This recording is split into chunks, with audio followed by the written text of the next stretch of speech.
Hello everyone, that Manga Kid here to do another alternative manga spotlight.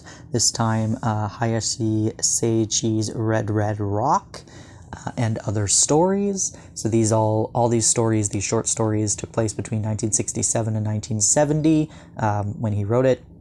This is another Breakdown Press release and another translation by Ryan Holmberg, who typically, does a lot of the alternative manga translations.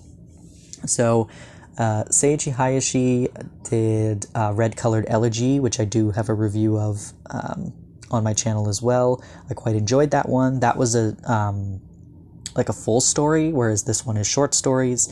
I think this has a really simple kind of cover. This is a huge book. I don't know if you can tell, but it's quite large. It's quite heavy, and the spine is really simple, and then the back has this kind of pop art sort of vibe going on. This is a soft cover with French flaps. It's got this really thick, really thick paper on this side and one on the other side as well at the start of the essay portion of the book, but then it's just regular kind of thicker, nice paper. It's got a brown tone to the whole series. And this is only my second Breakdown Press release that I own. The other is Fukushima Devilfish, which has a blue tone to the whole thing. So I'm wondering if Breakdown Press always does a color tone rather than just black and white. I'm not sure. Like I said, this is my only other... I only have the two Breakdown Press releases, and both of them happen to not be in black and white. So I'm just wondering if you own any other of their works, if they always do a color tone.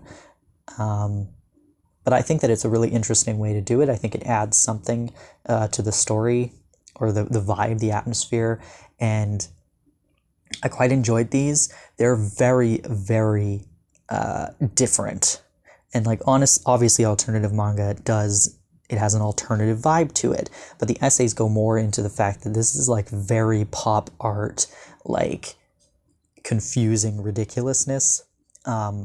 So, I read all the manga and I got from it whatever it was that I got from it. And then you read the essays and you find out kind of more background on the stories and the historical context and all of that. And one of the first things that Ryan Holmberg says in the essay is if you're confused, you should be, because this is supposed to be confusing. It's not supposed to be normal kind of stories.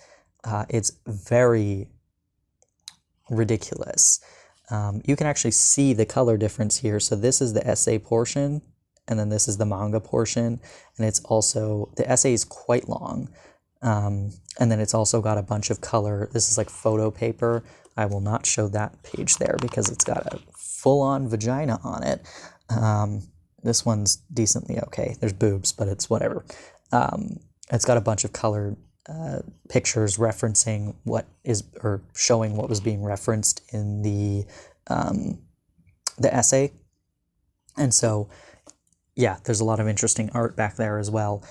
So these stories, a lot of them focus on mothers, parenting, because Hayashi Seiichi had a very complicated relationship with his mother, and so that kind of theme shows up in a lot of his manga, and these stories are no exception to that. There is a story that does involve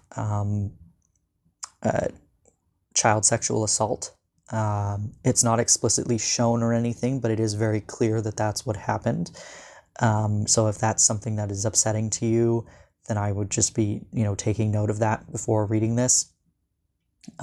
It's not done for shock value or anything else. It's and after reading the essay, you get a bit more context about that particular story as well as all the others, but it gave a little bit more context to that story. But it's supposed to be unsettling and uncomfortable. But yeah, there's a lot of stories in here that focus on this one's about the devil and his son waiting to like eat people, and this guy shows up and he doesn't think he's supposed to be in hell, and it's, you know, ridiculous. And then there's like this Batman-esque kind of story. There's a lot of American references in this. There's a lot of it's pop art. Like, it's got a lot of pop culture references. It's got a lot of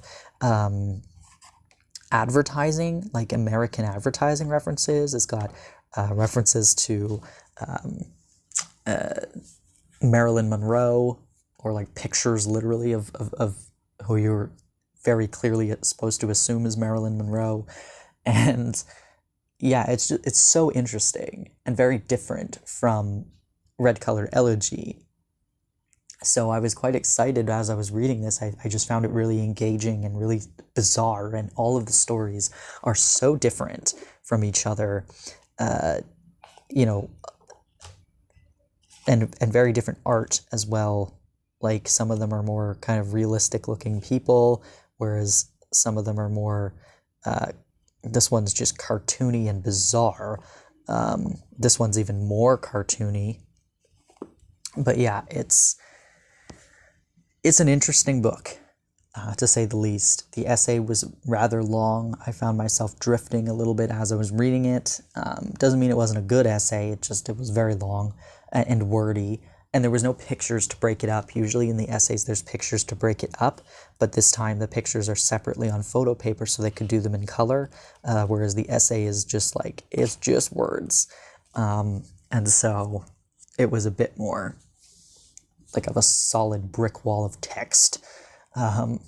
So all in all, really glad to have this. This is another one I've had my eye on for a while.